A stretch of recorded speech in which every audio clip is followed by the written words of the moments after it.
الصراط المستقيم صراط الذين أنعمت عليهم غير المغضوب عليهم ولا الضالين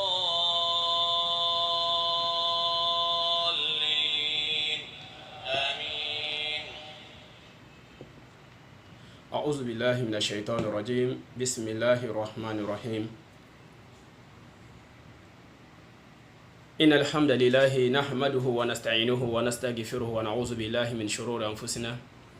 ومن سيئات أعمالنا. من يهد الله فلا مضل له ومن يضلل فلا هادي له. أشهد أن لا إله إلا الله وحده لا شريك له وأشهد أن محمدا عبده ورسوله. أما بعد، يا أيها الذين آمنوا اتقوا الله حق تقاته ولا تموتن إلا وأنتم مسلمون. رب اشرح لي صدري ويسر لي أمري واحلل عقدة من لساني يفقهوا قولي. اللهم علمنا ما ينفعنا وانفعنا بما علمتنا وزدنا علما. فالسلام عليكم ورحمة الله وبركاته. يا جماعة المسلمين والمسلمات والمستمعين الكرام والمساعدون دين الله في سبيل الله، أشكركم جميعا ونسأل الله التوفيق. أحنا الله وإياكم. تقبل الله منا ومنكم لجميع أعمال الصالحات. ثم أما بعد، أما الله سبحانه وتعالى فو كاتندو كبركة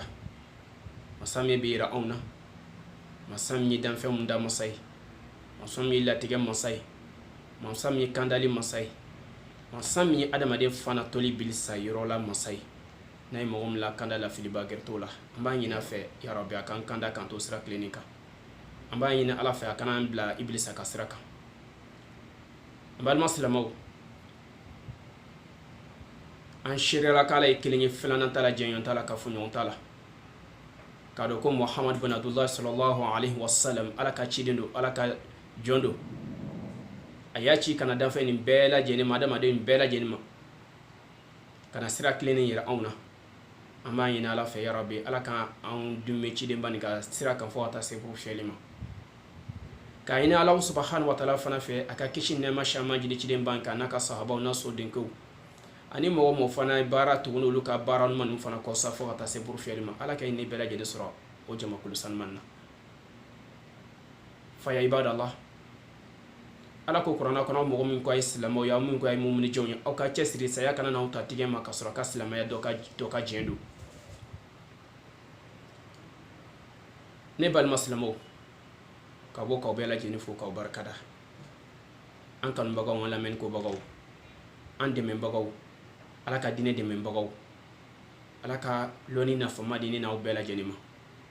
kan ka dine nin ka fam ya rabbi an mana ka kila ka baraka na ya rabbi ala ko sono yan bela jeni dine de men bagaw mun ba do ademe do wala mun ba do kene mun ba deme kene kan ya rabbi ala ka bela jeni sira ala ka ke an bela jeni bodan mai alika maduna ala ka ke jannatu firdaus somoy wati bela jeni baye dine de men bagaw be sira la haliya do kono to mo sabay rek ka dine ni akode kaliba ka dine nataka. Donc ambe kan chesri ala anda fem kama de batoni ina fa ko nyamma fi suratul zariyat kono wa ma khalaqtul jinna wal insa illa liya'budun ma jine ni adama de nda foi kama fo kale ala bato ayo fa onye hakika lango fam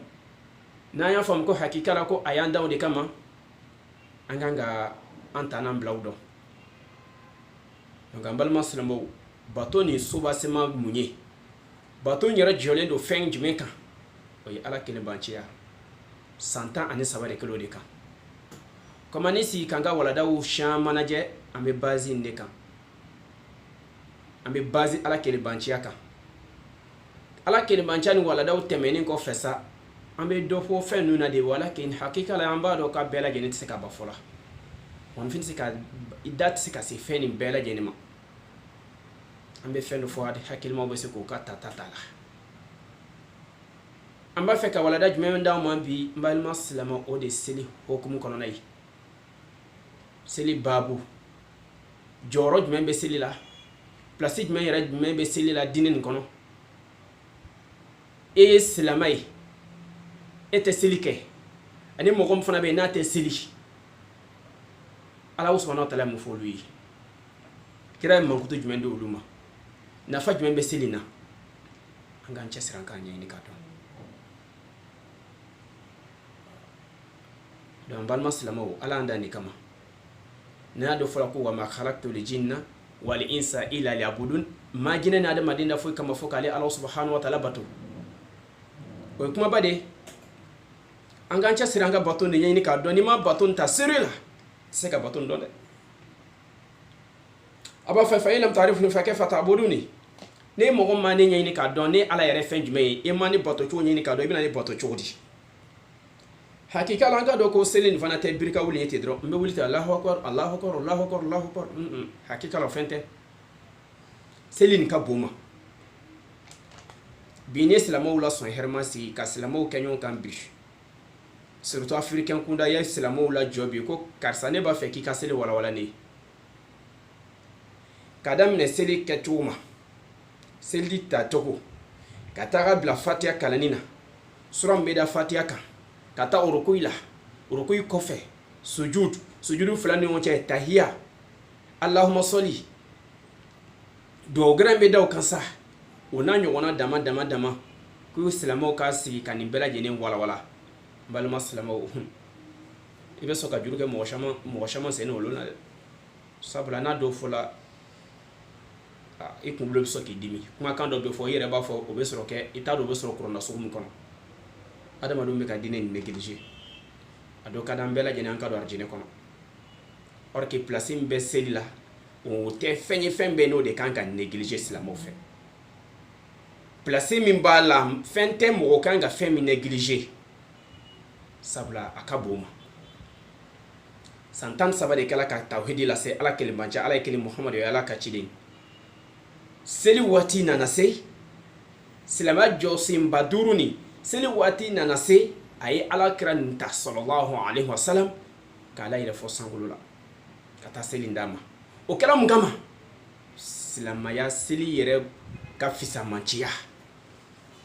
seli fisamanciya kama Ala y'o de kɛ donc i ka dɔn kitabutigi b'a fɔ an ye ko inna salat ahadu arkanul islam bal hiya rukun thani ba'da shahadatayn ko n'i y'a mɛn ko seli ye silamɛya jɔsen filanan ye silamɛya jɔsen filanan don balima silamɛw kɛlima shahada kɔfɛ ale fana ye fɛn ye silamɛya sɛmɛ don silamɛya sobasema belebeleba dɔ don n'i y'ale to yen dɔrɔn i bɔra diinɛ kɔnɔ n'i ye seli kɔni to yen dɔrɔn i bɔra diinɛ kɔnɔ Ala k'a faamuya ko d'an bɛɛ lajɛlen ma comme Ala kɛra o fɔ an ye sallallahu alaihi wasallam ɲamara dila ale ma ale ye ci fɔla ale ye ko a ka seli adamadenw ɲamariya k'o kɛlɛ k'o ɲamariya o ka se ka Ala ka kelebanciya dɔn o ka tila ka seli kɛ ko n'o sela ka kɛ o kɛlɛli o bɔla ma o fagali o haramuyala ale ma o bɛ suratu tawba kɔnɔ aya 10 ni aya 1 donc balima silamɛw seli ni yɔrɔ jumɛn don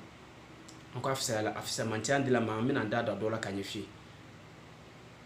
ani a toli وقد فرض الله سبحانه عز وجل على نبيه صلى الله عليه وسلم في أعلى مكان وصل إليه البشر وفي أشرف الليلة ليلة رسول صلى الله عليه وسلم وبدون واسطة أحد وفرضه الله عز وجل على رسوله محمد بن عبد الله صلى الله عليه وسلم 50 مرة في يوم وليلة k'a dɔn ko Ala subhanahu wa ta'ala seli jagoya ciden bani kan n'o de Muhammad bin Abdullah sallallahu alaihi wasallam an sɔrɔ cɛba min ka mantonw na yɔrɔ la yɔrɔ min yɔrɔ kɔrɔtalen ba n'o de sankolo bani ye balima silamɛw a ye o ci kan nin di ciden bani ma kana di a ka mantonw ma n'o de anw ye balma silama o kɛla su kɔrɔtalenba dɔ la lonba dɔ masaba ye cidenba nin sankɔrɔta ka taa n'a ye jibila cini buraku yi kana nɔfɛ maka o don kelen na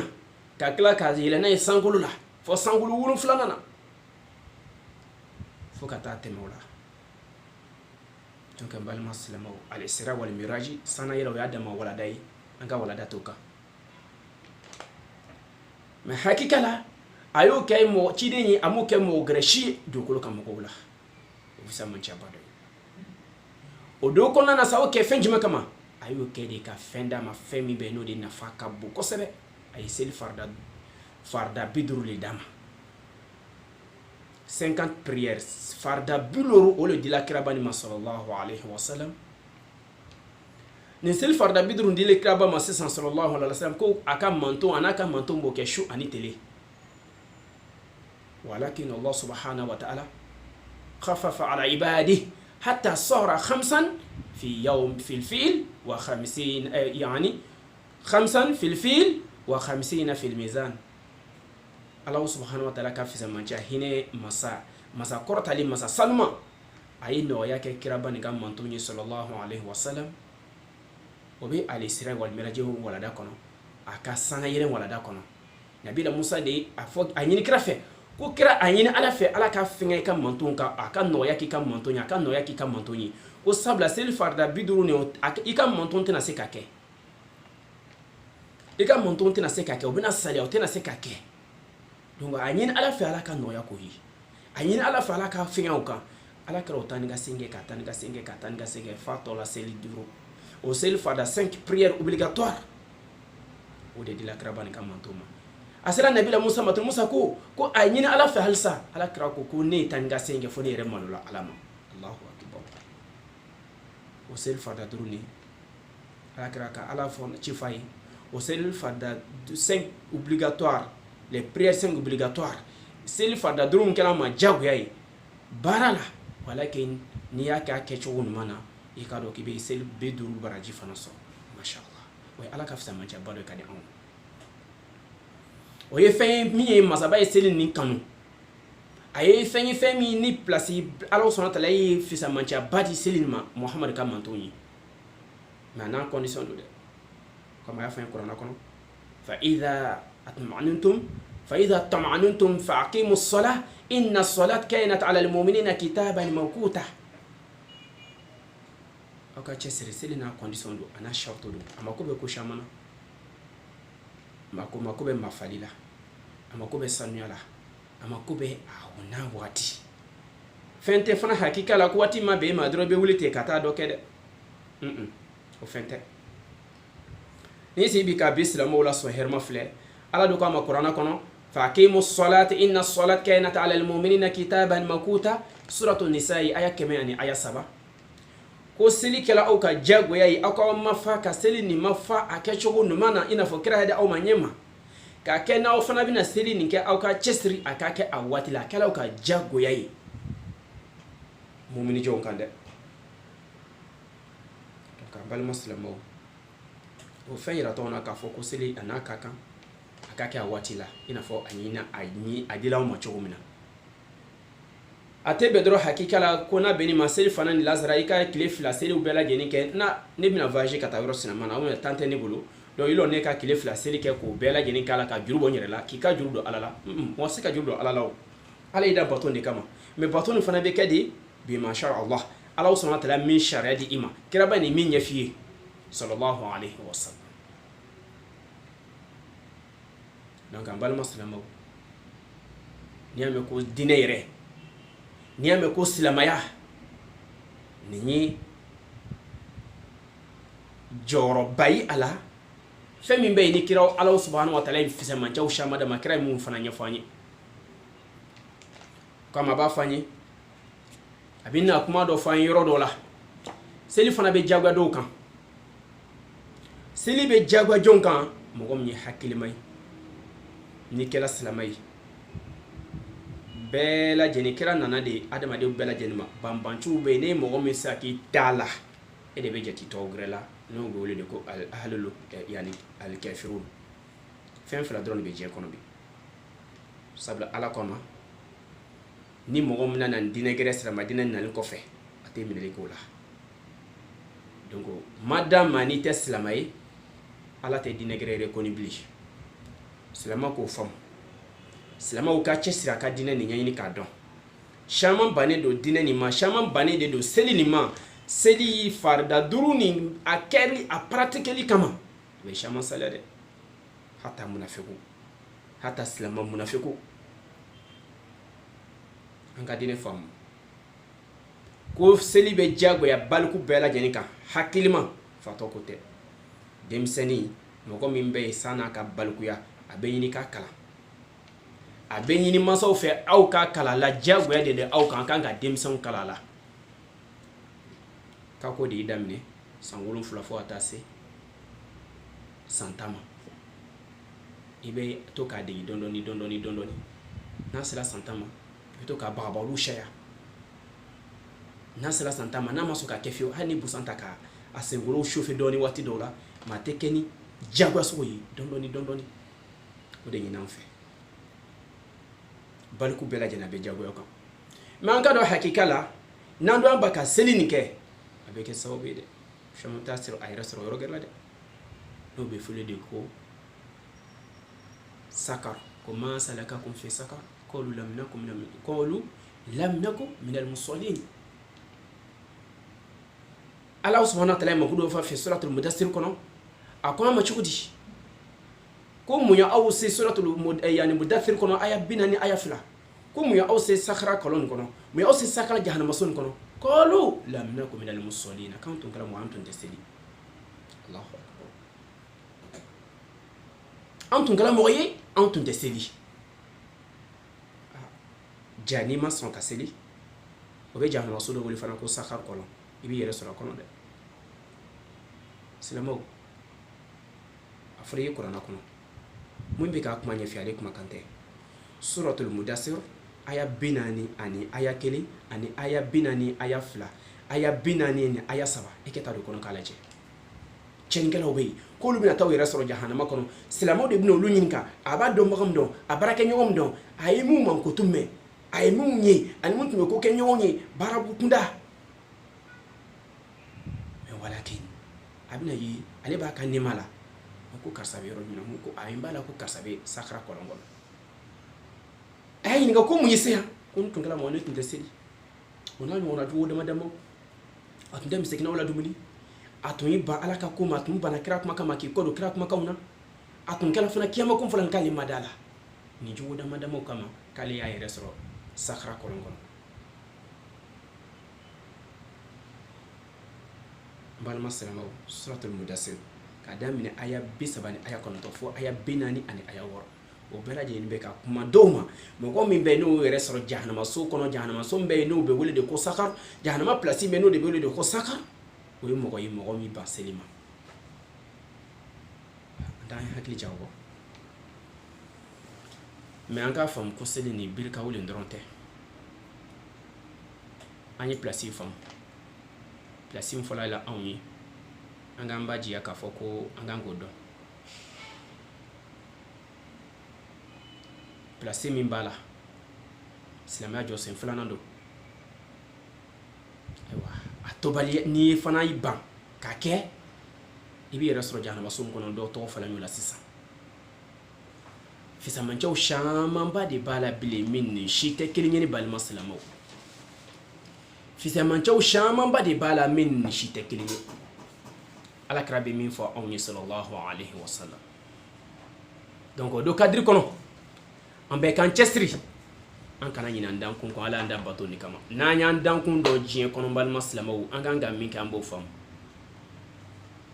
n'an y'an dankun dɔ diɲɛ kɔnɔ an kan ka fɛn min kɛ ala ka diinɛ nin kɔnɔ an b'o faamu an tɛ tulon kɛ a la bilen sabula an tɛ mɔgɔw lamɛn dɛ kama alakira ye fɛn dɔ fɔ an ye sallallahu alaihi wasallam a ye mankutu dɔ fɔ anw ye seli nin kan wa an abi hurairata radiyallahu anhu قال سمعت رسول الله صلى الله عليه وسلم يقول أرأيتم لو أن نهرا بباب أحدكم يغتسل منه كل يوم 5 مرات هل يبقى من درنه شيء قالوا لا يبقى من درنه شيء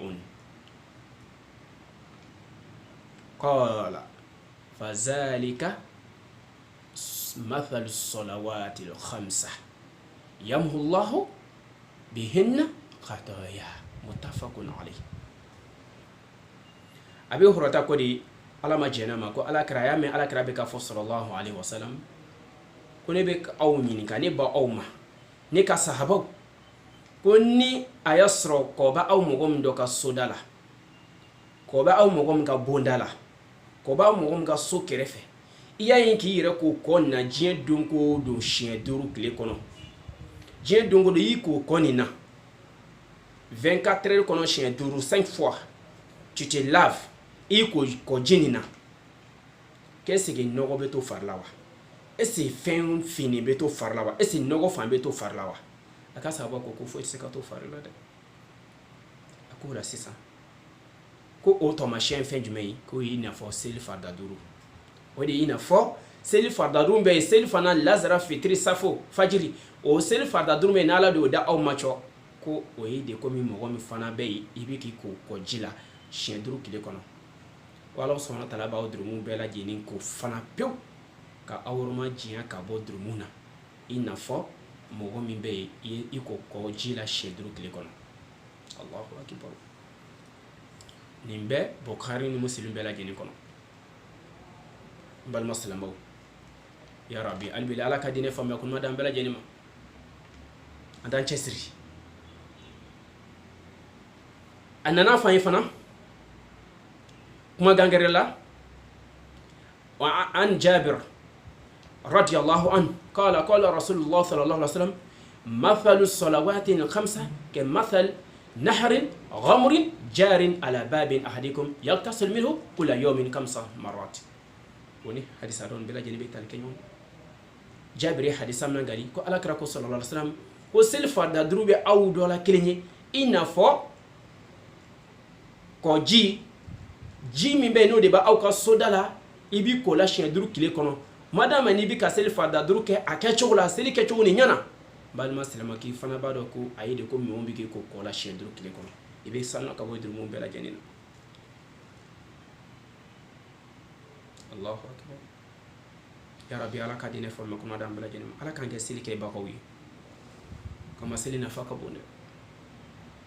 selina fakabo mbal maslamaw albi ala kadine forma kuma dai ni na bela jenima abi ala krak makando la fana sallallahu alaihi wasallam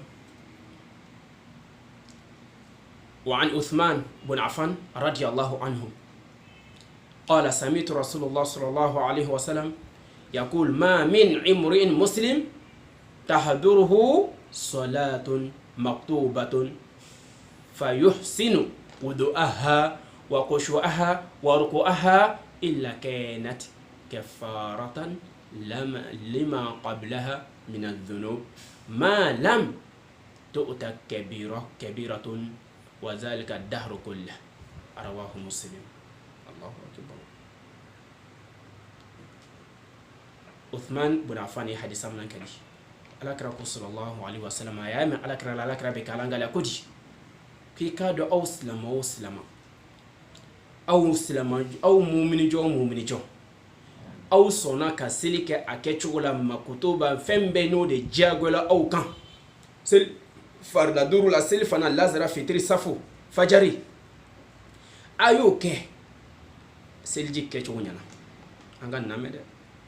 seli ke chogo nyana ala insran bi ka seli ni kono yani iye seli ke chogo min bala awroku wa seli josin wa fen be seli ni kono na fola chogo na kiya kete sollo ke maratu mun soli ay seli na fa ine seli la chogo na kira ye seli ke chogo na fola on ni kanga seli kete ki ni ke ala insran bi ka seli kono seli jinyana ala insran ba kono yoruku ka ke chogo la yesu ka ke chogo la ye sigi sujudu ni onche ye tahiyya fana ke akechola sil fara chumna ya kete mbali maslama ki kado kala bi drumu be la jeni ya fa drumu misen ko do kabera drum ko tede mbe hakili to la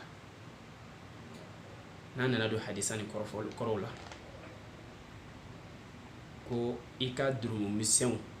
madama n'i tɛ khabayira durumu kɛla durumu bɛ n'i ma bɔ a la n'i ma tobi ka bɔ a la fiyewu i laban bɛ yɛrɛ sɔrɔ jahanama kɔnɔ o de ye khabayira durumu ye o de fɔla an ye k'o bɛ ka anw ye kolifɛn ye a b'i durumu bɛɛ lajɛlen kɔ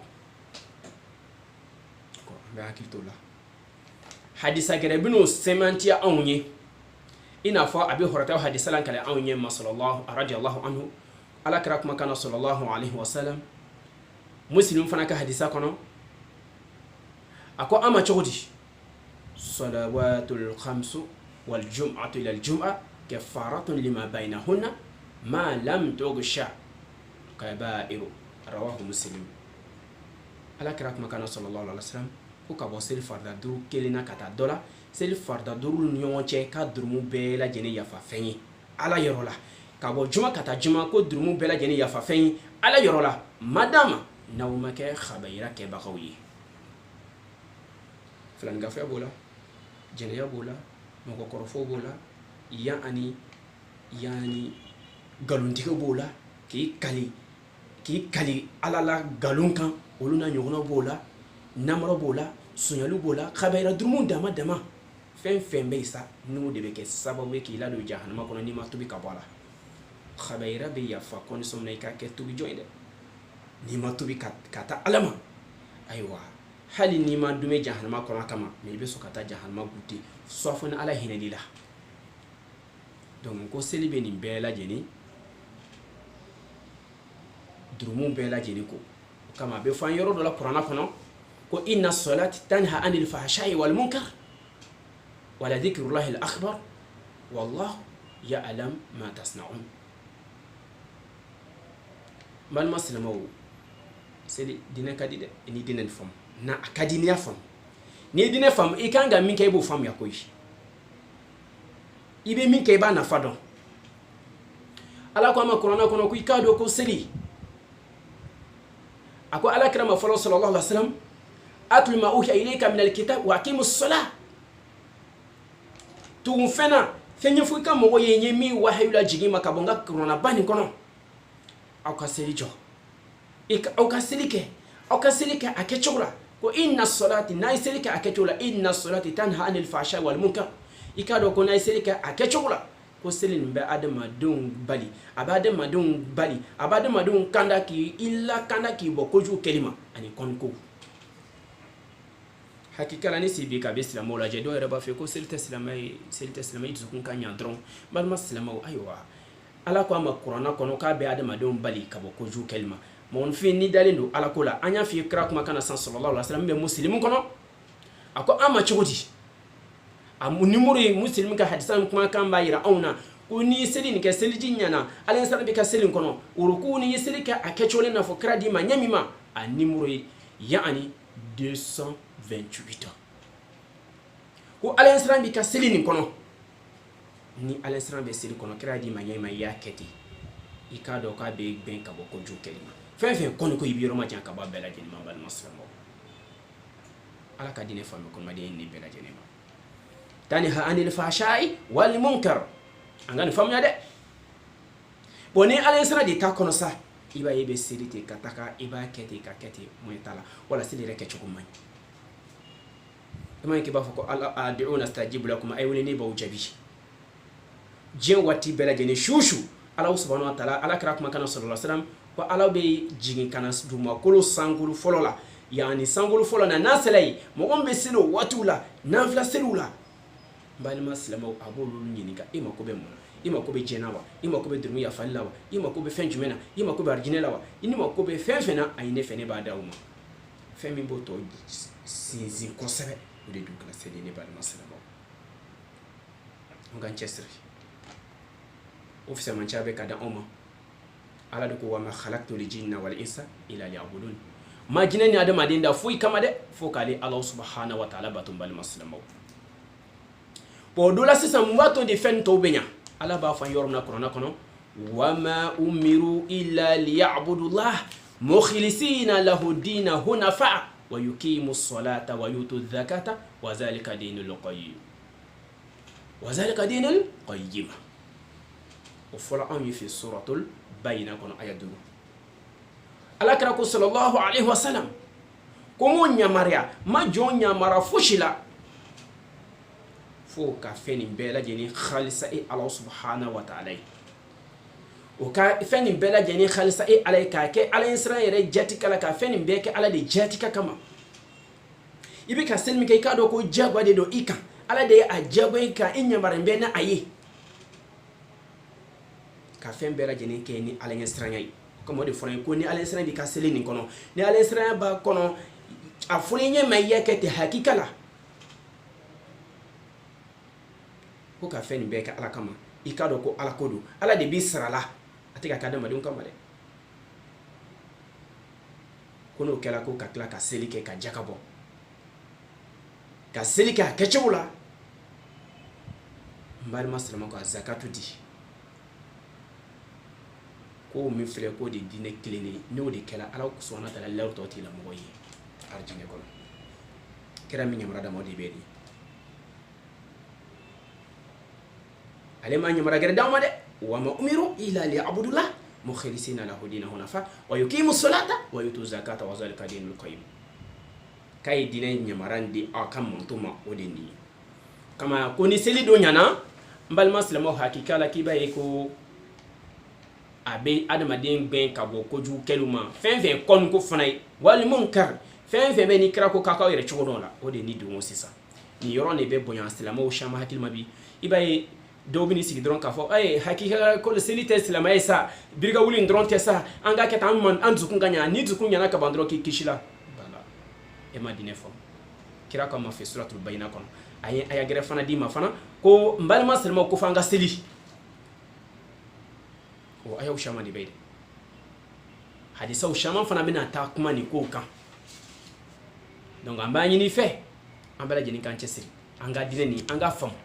nan sera ka dine famia hakika na nganga mi kan bodon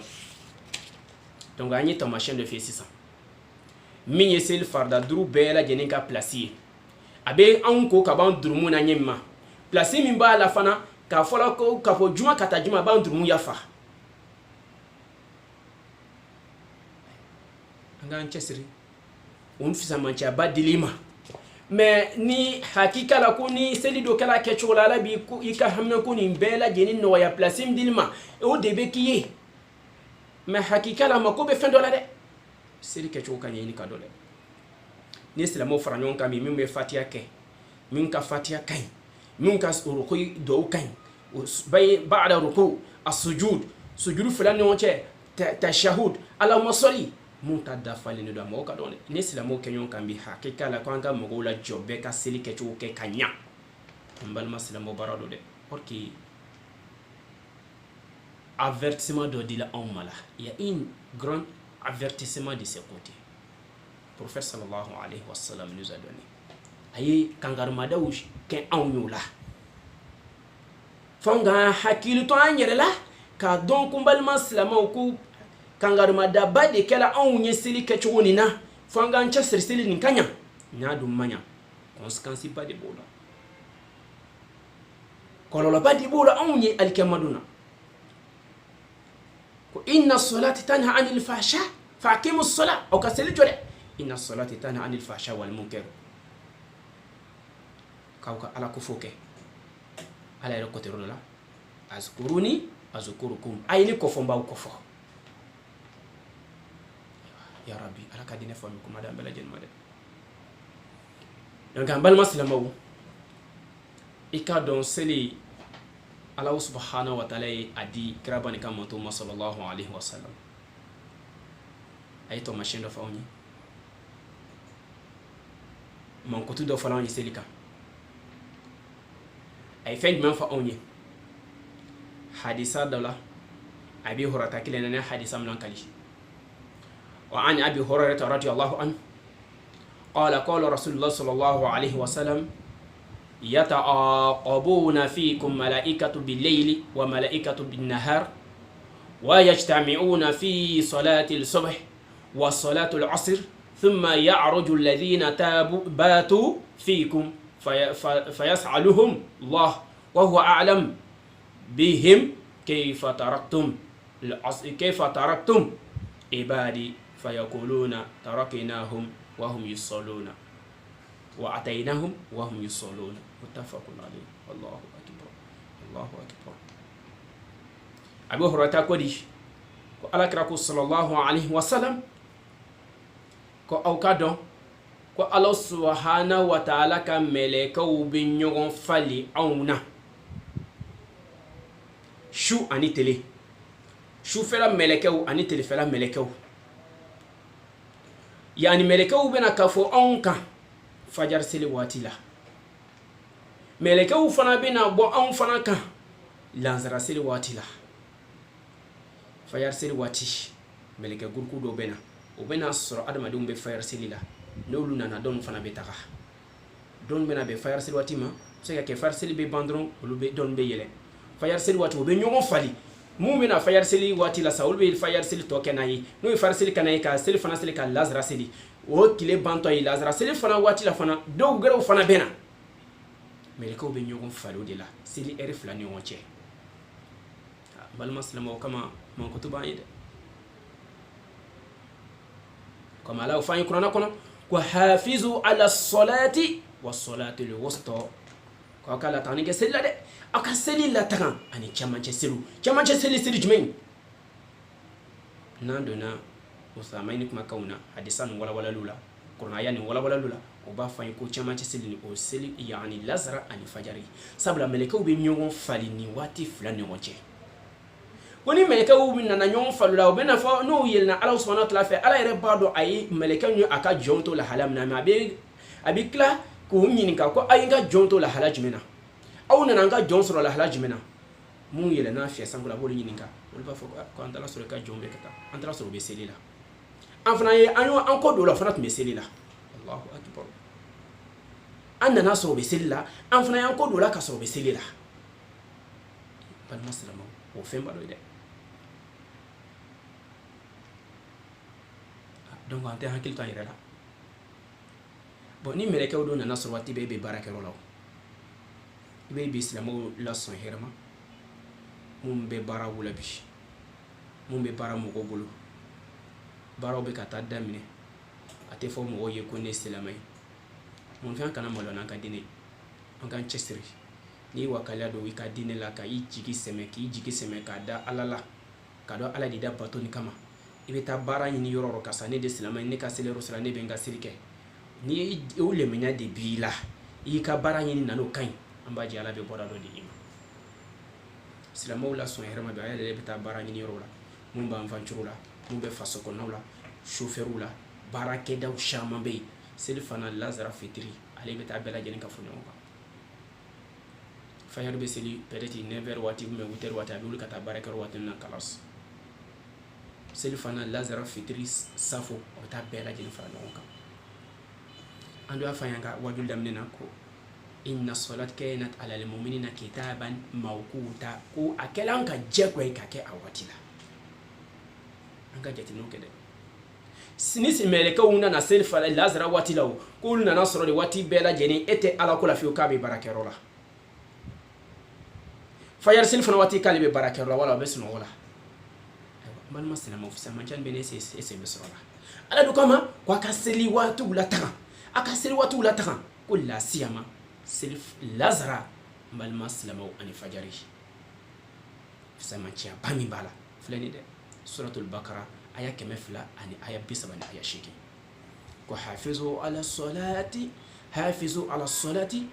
wa salati alwusta wa kum lillahi qanitin balima silamɛw ni fisamaciya ba dɔ ye ya rabbi ala ka di ne faamuya kumaden ne bɛɛ lajɛlen ma an b'a ɲini bɛɛ lajɛlen fɛ silamɛw silamɛya kuma de bɛ fɔ anw silamɛw ye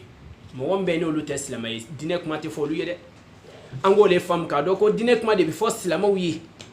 fisamaciya bɛ seli fana seli mɔgɔ min bɛ taa lazara seli misiriw la mɔgɔ min bɛ lazara seli a ɛriw la mɔgɔ min bɛ fajari seli a ɛriw la fisamaciya bɔra i k'a dɔn ko aw ni mɛlɛkɛw bɛ kɛ ɲɔgɔn bolo waati kɔnɔna na i n'a fɔ alakira ɲɛfɔ an ɲɛ ma sallallahu alaihi wa sallam donc an balima silamɛw seli nando ma nya keko anga chesri anga seli ni nyani ka fam kira ya da amma chegumina aka seli ka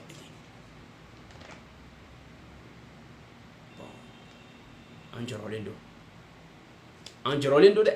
sabla conséquence mbe seli konina silama wula son herama yerete seli fle bi koye do ba fiye ko seli ntesa birka wuli ntesa ay muyato e ka seli te makonya muyato e ka seli te makonya iye alen sanatala munay ka seli te makonya yi afole kika ke alaka manye mateti munay ka seli te makonya yi mbalima silamaw afola ko i ka selji lanya i ka seli ke akechugo numana sabla ni fendamandama ta kono kama tise kama konyo ni fendamandama ta kono kira di manyema e makutala te kira di manyema e ko tante bulu seli bela jeni para shima falinte barade beide fisa manjam fola la netise ko soro fisa manjam fola la ke bina se ko soro etise ko soro ka sabuke munye e ka seli mafalinte orke ala do kama kanga mafa kwanga mafa anga seli sabati seli ka ke mafalila ka fola afola nyema anga nchesire anga keti gambal maslamo kira e seli da umma hadi sati wolan kala nyi fongonyo fuite seli la dinete nya fuiko seli tse kanya nyeshima fo kira e midi sallallahu alaihi wasallam ika barake nanoyi sabla fa inna allaha sha'a nabiyakum sallallahu alaihi wasallam sunanul huda wa inahunna min sunanil huda walau annakum salaytum fi buyutikum kama salli hadha mukhtalifun fi baytihi law taraktum sunnatun nabiyakum mogombe seli ika do ko Allah subhanahu wa ta'ala de kira bani ke aw yeto machine mai aw ka seli la taga aw ka seli la taga ina fo kira di aw ma nyamima ko sabul Allah subhanahu wa ta'ala de kira ni ke aw ye sharia fenyi ale de nyamara di kira ma seli ketan seli fola qur'ana kono ka seli o fola onye yoro shamana ma seli detail ikanga mu fo ro ko ikono ikanga mu fo ikanga fatiha kala ni ko fe ikanga mu kala ni tara urukuila ikanga mufo seli daile do urukuila urukui kofe ya ani sujud fula nyonje tahia allahumma salli dajal do onanyo wona dama mbe seli kecho tonunu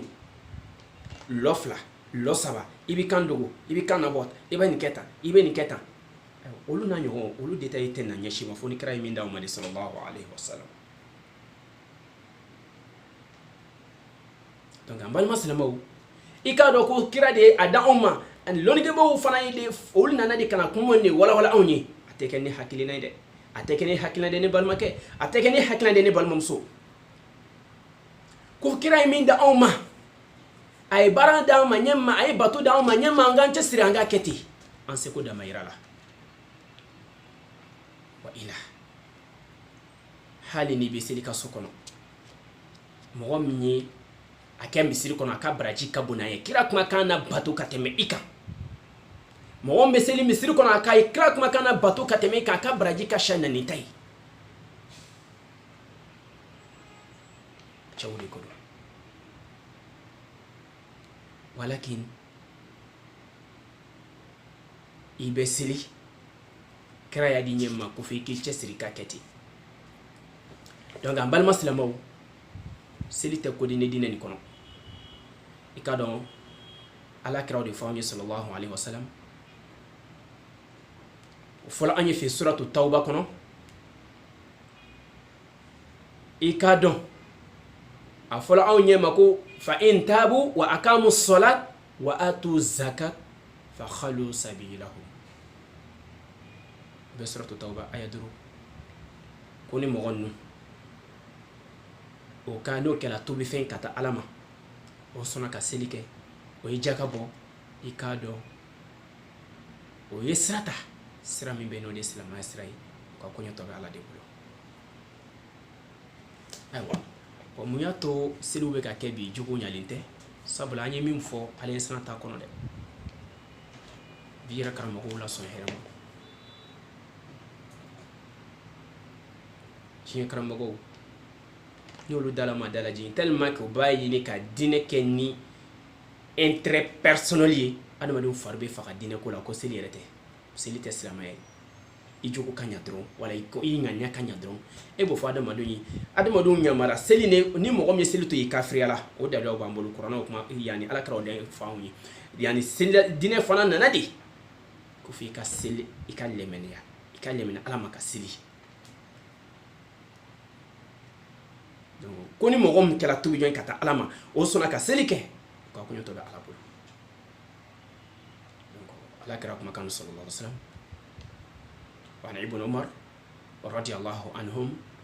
قال رسول الله صلى الله عليه وسلم بني الإسلام على 5 شهادة لا إله إلا الله وأن محمد رسول الله وإقام الصلاة وإيتاء الزكاة وصوم رمضان وحج البيت متفق عليه qui cadre que l'islam ya jolon de fin dur les cas le soubassement de l'islam c'est les 5 choses ka shira ka do ko ala kili muhammad ya ala ka chidin o ko fe ka kila ka malma silamo ka selike ka jagabo ka sungolu sun ka heji ke na se kele mogomi malma silamo o be feno yira awna aya duruna ko ma ko o sirata mi sira kileni aba fan fana ko no o fana tubila ikado ka balmo do fa in tabu wa aqamu as-salah wa atu zakat fa ikhwanukum fi din balma madi ka silama balma bode ko ni mogo nu muhammadu o kele de o nibo iko jeli bon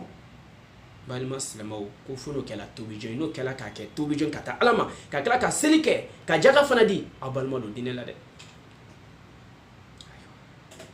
anga jeti no ke sahaba yi ba balma wala sahaba yi ba o singele muna silama yi ba o fa sahaba yi ba o fa deuna sahaba yi ba o masaula ka to kira ni kanya mariya ko sabla ko silama ya balimaya o de kadi katme balima bela jenika anga chesri balma silama albila ala ka dine fama kuma de ni bela jenima ni bela jeni fisa mancha do yesiri konana ya rabbi ala ka dine fama kuma dambema fisa mancha ushama be silikunda asi catastrophe mumina kono ala di fana bo fanyide mom yu ka cellule ta ni ba fe ka mumini jo nyini mo gayna mo gombe no yu ka cellule ta ande alazina hum fi salatihim khashi'una mo gom kala ale siranya jo yu ka seli kono ne mo gom ko sa ko seli te selama yayi ale sira de te dzukuna folo na ale sira bi dzukuna ala ko qad aflaha almu'minun mo gayna de mo gayna mo kuna jala alkamaduna alladhina hum fi salatihim khashi'una mo kom be no yu ka seli keni ale siranya yi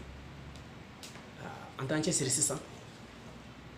anga lenye sirani anga franga silini kan ko sebe anga siri sallu kama raitumuni usalli ala krako sallallahu alaihi wasallam ay seli ina fa ay meka seli ke chomina donc ambal maslamo nimbela jeni fendo yi na ma ya seli ni ko anga siri ala sirani ka so ko ne de ya rabbi ala ka dine fami ko ma di enne bela jeni ma nimbela jeni fendo yira tawna ka don afala ko al-yawma akmaltu lakum dinakum wa atmamtu alaykum ni'mati wa raditu lakum islam dinan aywa ko dine da fala dine togrete ko faible dine da fala ko ala jena salama dine ka ke aw yi nema fenyi akela aw yi dine da falen dila bi atogrete ko faible chilingrete na kiran ko faible adon ado ko ma ko silama dine ala kala ala ya ke jeni fen awye kayira awna la sa ko mo na dine gre mini silama dine te kelen ala ko katim ne ko tigla mo ka dine la balma silama ya rabbi ala ka dine fama ko ma de ni bela jeni ma dine ni fama de bolo ko yi dine ni fama de bolo ni ya fam e be bonni don karamo no fe ne e ya fam e kan ga mi ke dinen ko ne bodon bo ala kira ko ma fana yoro sallallahu alaihi wasallam umirtu an uqatila an-nasa hatta yashhadu an la ilaha illallah wa anna muhammadar rasulullah. An yi da kuma fere ale nyamara do fa ka kafiru kele ko faga ko fo ka sharia ka do ko ala kilinyi ka kila ka seli fana ke ka jakati. Fa iza fa'alu dhalika asamuni dima'uhum wa amwaluhum illa bihaqqil islam wa hisabuhum ala Allah. No sona ka sharia ka do ala kilinyi muhammadu ala ka chiri ka seli fana ke ka jaka fana di anumana ko o ni boli o jeli boni o haram ya la ali krama ali balle o de ma ko fana kala la ka hakayde sharia ko ko ni falu ko ke kanga faaro na ni o ke kanga fara o jago ikraka wala ijaga boli o ni jaga minadi kan nan fula o jago e kan go de ke donc anga ne fam dine kono ko seli te fenye anga nga femi négligé dine ni kono bali maslamaw ala kraya dama da falendo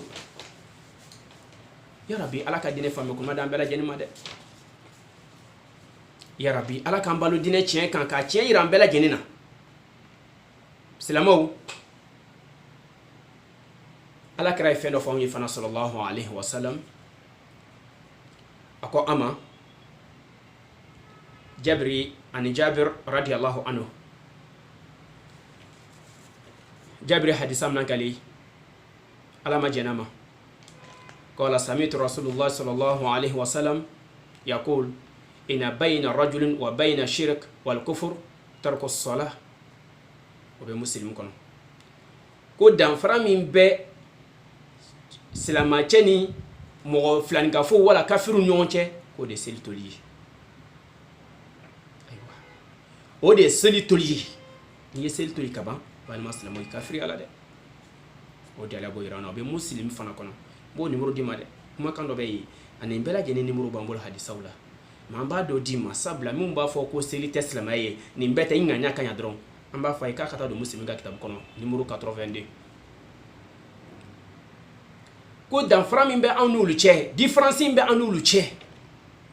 ko de seli wa an buraidata radiyallahu anhu أن النبي صلى الله عليه وسلم قال الأحد الذي بيننا وبينهم الصلاة فمن ترك فقد كفر وبيت المزيف فنك حديث كنا ko difference mbe awni kitabu ti uche difference mbe na adam adin to uche islamu na adam adin to uche ko de selier ko ni sel to don ki kafri ala malama islamu ni bela jeni felo yirato awna min b'a to an kan k'an cɛsiri k'an hakili jagabɔ kosɛbɛ a ye mankutu dɔ fana fɔ anw ye n'i sigi k'i hakili jagabɔ la nin bɛɛ lajɛlen pilasi dɔ yiratɔ anw na k'a fɔ ko jaseli tɛ ko de ni alakira y'a yira anw na sallallahu alaihi wasallam ko n'i y'a to i k'i kafiriyara différence bɛ anw ni a mɔgɔ dɔw cɛ diɲɛ mɔgɔ tɔw cɛ adamaden jogo ɲana cogo o cogo a kɛra ladiri ye ɲɛsi ma n'a tɛ seli a jatelen ko kafiri don kafiri kɔrɔ de ko banbanci ni ma sɔn ala tama i ma sɔn kira tama i tɛ sɔn ka seli i bɛ jate k'i kafiri ye bon silama nafigiw fana sisan sa ale fɔra de ko iza jaa akhal munafiquna qalu nashhadu innaka la rasulullah o silamaw de ko yo silamaw de ko lo dɛ an ka silamaya kana kɛ munafiqoya ye sodonbaga ɲini seli fana lazara fitiri safo fajara ale bɛ taa bɛɛ lajɛlen kɛ ɲɔgɔn kan dɔw yɛrɛ bɛ hali tile fila olu b'a bɛɛ lajɛlen kɛ ɲɔgɔn kan o tan t'ale bolo ayiwa an ka hakili to an yɛrɛ la a fɔla ko mɛlɛkɛw bɛna k'a fɔ anw kan seli heure dɔw la i k'a dɔn fana kumakan gɛrɛ fana bɛ min nafa ka bon kosɛbɛ seli tɛ tulonkɛ fɛn ye dɛ ala kɛra mun fɔ anw ye sallallahu alaihi wasallam an abi hurairata radiyallahu anhu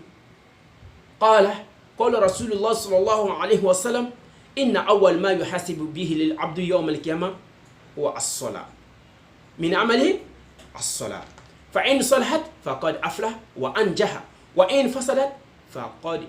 خاب وخسر الله أكبر فإن تقص من فريضة شيئا قال رب عز وجل انظروا هل عبدي من تطوع فيكمل منها ما انتقص من الفريضة ثم يكون سائر أعماله على هذا رواه الترمذي أبي هريرة قال ألم جنما قال أكرم صلى الله عليه وسلم anw bɛ ka seli négligé cɔ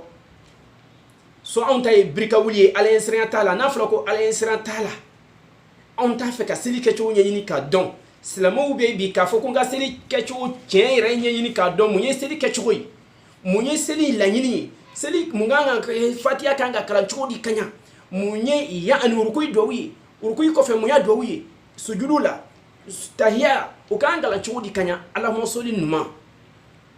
sabula n'i y'a dɔn kumakan ma a tɛ se kalan kali dɛ n'i y'a dɔn kumakan mɛ ne sigi k'i hakili jagabɔ a la dɔw kuma cogo la dɔw yɛrɛ jaabi tigɛ fɔlɔ sabula min bɛ ka fɔ ani min bɛ kira kumakanw na o tɛ kelen ye sabula an k'an ɲɛɲini o t'an bolo bilen mɛ diɲɛ ɲini kɔni dunuya balima silamɛw ale bɛ ala ka diinɛ faamu kuma dan bɛɛ lajɛlen ma ala kira ko sallallahu alaihi wasallam ko a k'a dɔn ko alikiyama donna fɛn fɔlɔfɔlɔ bɛ yen n'o de bɛna taa contrôler fɛn fɔlɔfɔlɔ bɛ yen n'o de baaraw de bɛna lajɛ silamɛw yɔrɔ la silamɛw de ko kolo dɛ n balima silamɛw ko o de ye seli ye allahu akibar date do i ka heji la date do i ka ya ani suna date do i ka fosi la date do e ka baara fan si la fɔlɔ n balima silamɛw ko fɛn fɔlɔ bɛna taa contribution ko de seli ye an ka nin a walada bɛ di ma an y'a f'i ye a bɛ muslim fana kɔnɔ an b'a numéro fana di ma dɛ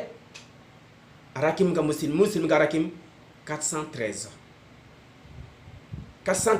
i bɛ taa dɔ kɔnɔ o ye abu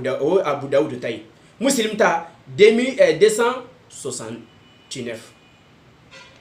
donc yadullu alayna rawahu muslim wa abu dawud olu fila bɛɛ lajɛlen hadisa nan kali ko alikiyama donna fɛn fɔlɔfɔlɔ min na taa contrôler a bɛ mɛlɛkɛw bila k'i ka fɛn fɔlɔfɔlɔ min contrôler k'o de seli ye ko ni seli ɲɛna ko kɛra mɔgɔ min gagne ka sɔrɔ i kunna jala ko ni seli dɔ fana tiɲɛna balima silamɛw ko tigilamɔgɔ perdit la a bɔnɛ a bɛ bɔnɛ fana i bɔnɛ la allahu akbar sabula ala ko wa ma khalaqtu li jinna wal insa illa liya'budun ma jinɛ n'a adamaden da foyi kama fo k'ale bato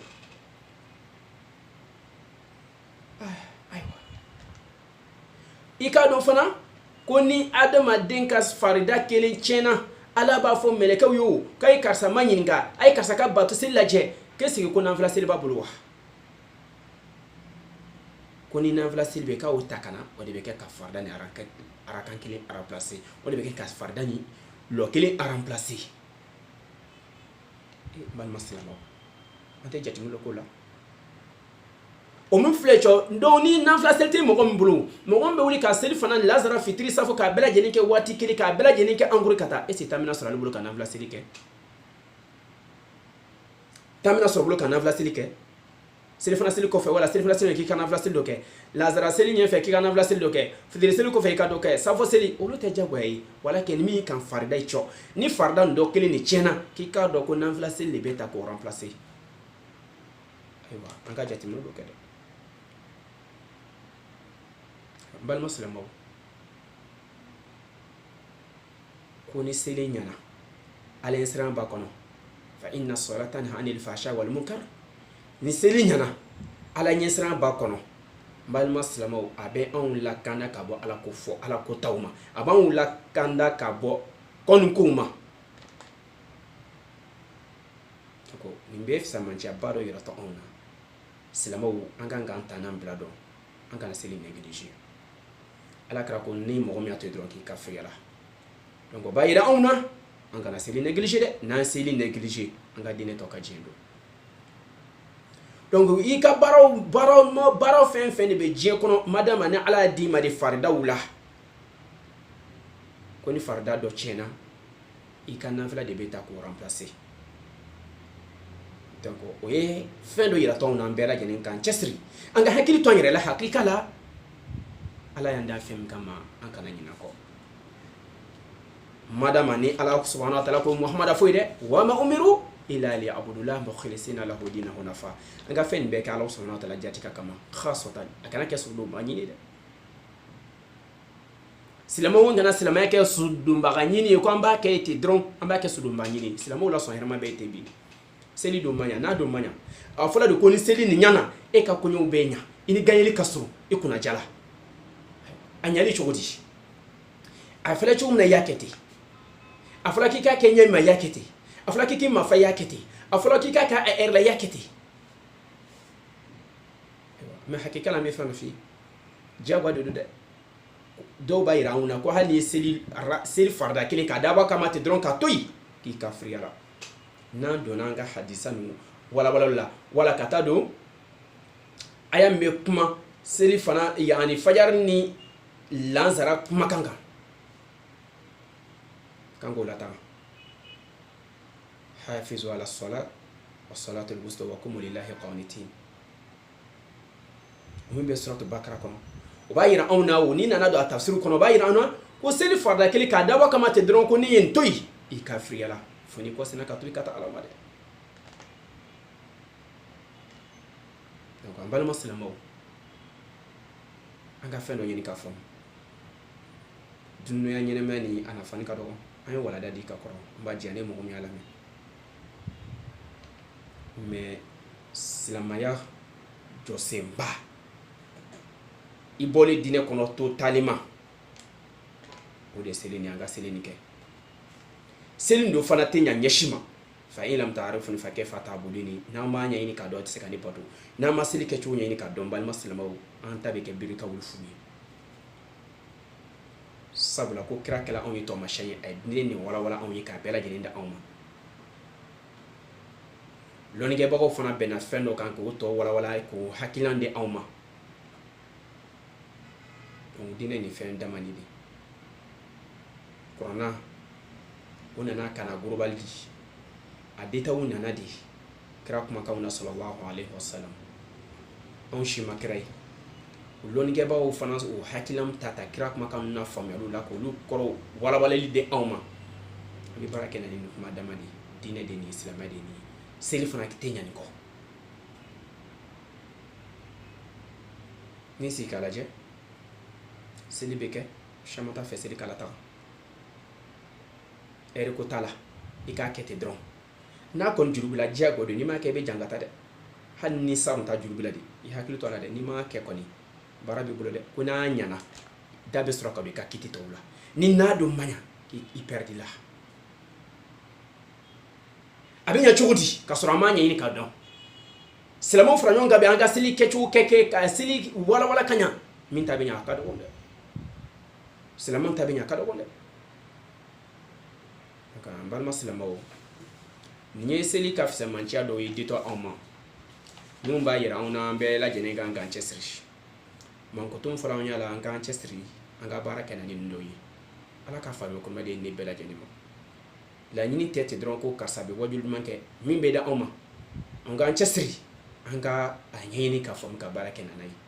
on ka dawa be ko de kama dawa nte ka ke ka foko anga ko jam moy wala dabole de do wari ni kama madabulu kama joni da me bala de bulu on ka dawa te ka ke amma ni ala fat akana ke yire dawo te ka ke yire kama abeka ke fendo de kama anga se ka silama do bo filila sabla technology nema mne do adile ne do adama de ma iki chestri ala usmanu wa ta'ala wa qad karamna bani adama ala usmanu wa ta'ala de adama de nimbunya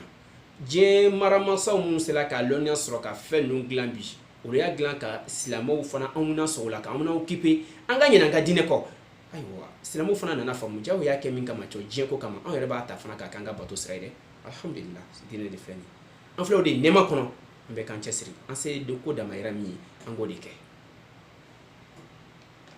an be se ko da mayra mi an go ke ala ka dine ni kono nanyo ke insha Allah subhanahu wa ta'ala la nyinin be dine ko na amna se kan tanan bla do an konnana ya rabbi ala ka dine famme ko mari ni bela jenima ala kan be la kanda ala kan be ke dine chebo ni dine musubaw yi bal maslamo ambo ina Allah subhanahu wa ta'ala fe ala kan ke dine chebo ni dine musubaw yi ka dine ni bato ni ke ake chowla ina fa fola chowmna ya rabbi amba ina ala fe ala ko shama no ya bela jeni ala kan be la kanda ala kan balu islamia ka ala kan fatul lemeniaka ala ka labonguma di ambela jenima ya rabbi ni kuma film sura kuma kono mbani na Allah subhanahu wa ta'ala fa ala kana minuma la yini te dogre mun be no be seli négliger ne asore do te seli na fadon ni seli négliger ka do ko barabiye n'i ye seli négligé i k'a dɔn ko baara b'i ye i k'a dɔn ko i ni kafiriya ka surun sabula kira ko différence min b'a ni kafiriw cɛ k'o de seli ye donc n'i ye seli to yen dɔrɔn i yɛrɛ ni seli to dɔrɔn i ni kafiriya de ka surun donc a fana de fɔla de ko ni a ko kɛlɛ ko fo ka seli k'a ja ka di donc mun b'a négligé laɲini de an ka fɛn dɔ faamu e min bɛ ni dɔ fana b'a kɛ i k'i cɛsiri fana i k'a fana faamu i k'a ɲɛɲini k'a dɔn ka ɲa n'i y'a ɲɛɲini k'a dɔn i kan ka min kɛ i b'o faamu donc o bɛ nafa sɔrɔ a la yarabi ala kan sababa bɛn fɔta ni kɛtaw la yarabi ala kan sababa bɛn fɔta ni kɛtaw bɛɛ lajɛlen na ala ka labɛn kuma di ni n'aw bɛɛ lajɛlen ma ala kan balo silamɛya kan ala kan fatu lemaniya kan yarabi an b'a ɲini ala fɛ ala ka diinɛ tiɲɛ yira an na allahumma arina alhaqa haqqan warzuqna ittiba'a wa arina albatila batilan warzuqna ijtinaba ربنا آتنا في الدنيا حسنة وفي الآخرة حسنة وقنا عذاب النار ربنا لا تزغ قلوبنا بعد إذ هديتنا وهب لنا من لدنك رحمة إنك أنت الوهاب اللهم إنا نسألك علما نافعا ورزقا واسعا وعملا متقبلا يا رب العالمين برحمتك يا أرحم الراحمين سبحان ربك رب العزة عما يصفون وسلام على المرسلين والحمد لله رب العالمين